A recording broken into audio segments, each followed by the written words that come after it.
آخوند قزوینی و برتری دادن زیارت کربلا بر حج و عمره.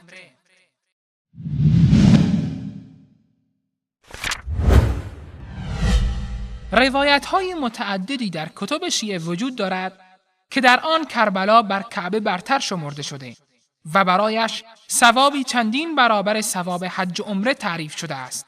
من جمله عبدالله ابن سنان میگوید به امام صادق عرض کردم فدایت شوم پدرت درباره انفاق در راه حج می‌فرمودند به هر درهمی که در این راه خرج کنی برای او 1000 درهم حساب می شود. کسی که در مسیر زیارت امام حسین علیه السلام انفاق می کند برای او چیست؟ حضرت فرمودند به هر درهمی که در این مسیر صرف می کند 1000 تا 10 مرتبه 1000 را تکرار کردند برای او حساب می شود.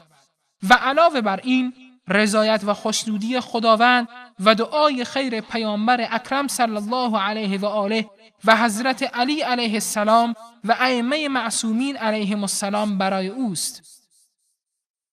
و در وسائل الشیعه به دروغ به امام جعفر نسبت داده‌اند که ایشان فرمودند زیارت امام حسین علیه السلام برابر با 30 حج مقبول خالصانه است که با رسول الله صلی الله علیه و آله به جا آورده شود.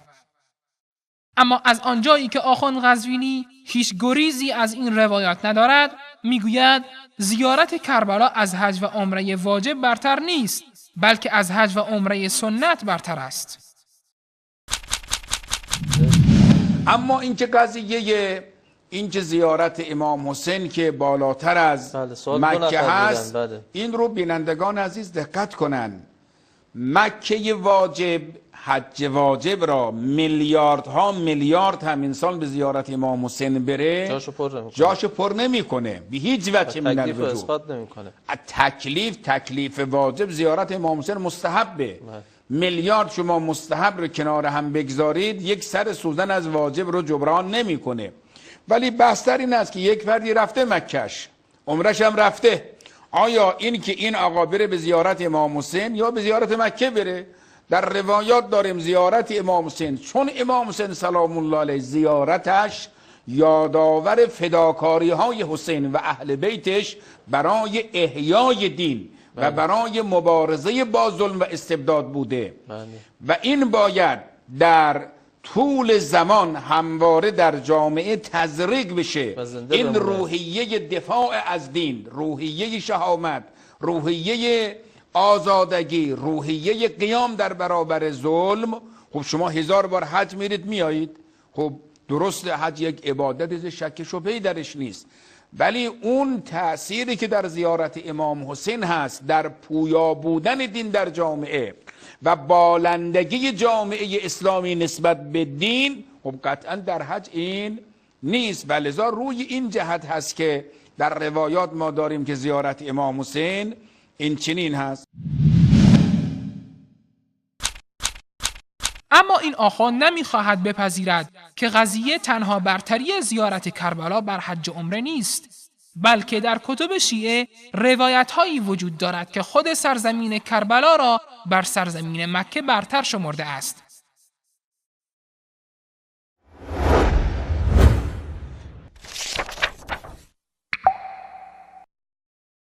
روى الحر العاملي في الوسائل عن أبي سعيد القماط عن عمر بن يزيد عن أبي عبد الله الصادق عليه السلام أن أرض الكعبة قالت: من مثلي وقد بني بيت الله على ظهري يأتيني الناس من كل فج عميق وجعلت حرم الله وأمنه فأوحى الله إليها كفي وقري ما فضل ما فضلت به فيما أعطيت أرض كربلاء إلا بمنزلة الإبرة غمست في البحر فحملت من ماء البحر ولولا تربة كربلاء ما فضلتك ولولا من ضمنته كربلاء لما خلقتك ولا خلقت الذي افتخرت به فقري واستقري وكوني ذنبا متواضعا ذليلا مهينا غير مستنكف ولا مستكبر لأرض كربلاء وإلا مسختك وهويت بك في نار جهنم.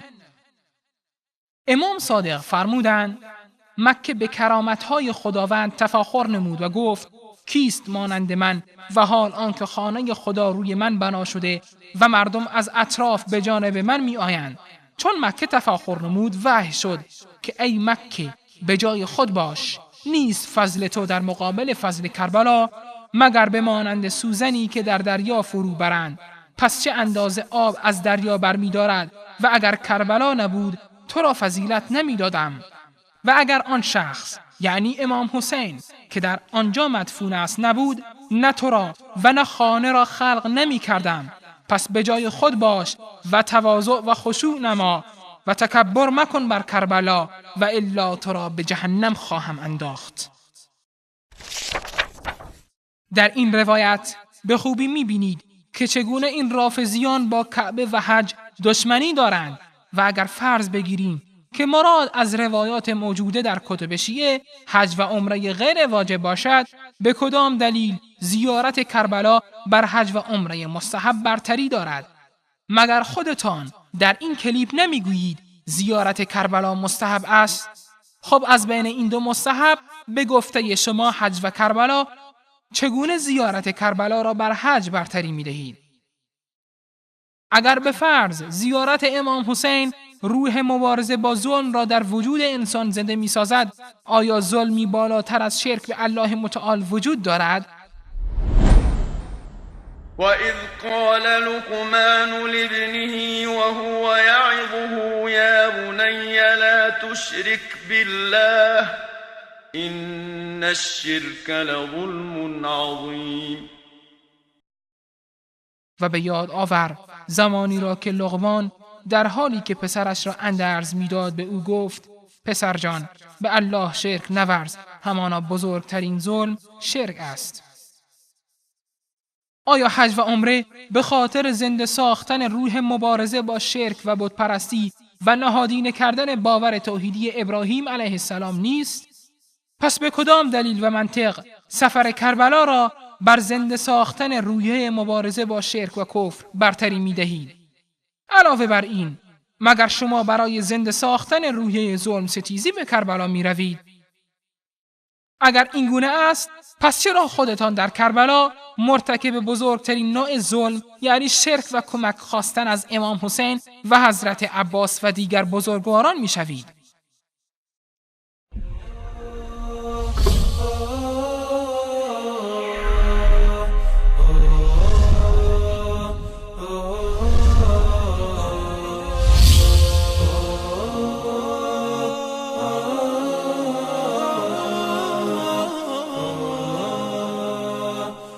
oh